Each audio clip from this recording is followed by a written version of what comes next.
মমতা ব্যানার্জি গেলে পাশে দাঁড়াচ্ছেন আর শুভেন্দুবাবু গেলে রুটি সেঁকছেন, এ কেমন চরিত্র?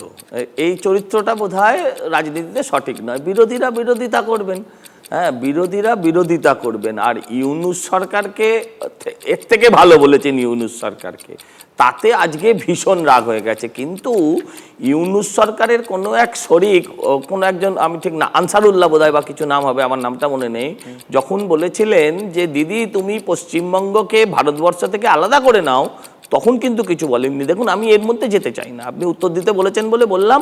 কিন্তু বিষয়টা হচ্ছে বাজারগুলোয়, বাজারটায় আগুন লাগলো, 1300 দোকান পুড়েছে। হ্যাঁ, আচ্ছা, আপনি আমাকে উত্তর দিন, মুখ্যমন্ত্রী 12 ঘন্টা বাদে গেছেন, 12 ঘন্টা বাদে গিয়েই 1300 দোকানের প্রায় 33 একর জমি, বা যাই হোক জমির মাপটা আমার কম বেশি হতে পারে, এর মধ্যে তিনি একটা সাবস্টিটিউট জায়গা ব্যবস্থা করে রেখেছিলেন।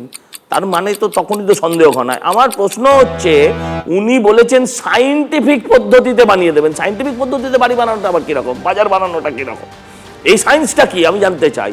মানে এমন কি হবে, ওপরে মল আর নিচে বাজার, সেটা তৈরি হবে কি হবে সেটা বুঝতে পারছি না। সব আগুন ছুটির দিন রাত্রিবেলা লাগে কেন বেশিরভাগ ক্ষেত্রে এই বাজারগুলোতে, এটা জানতে চাই আমরা।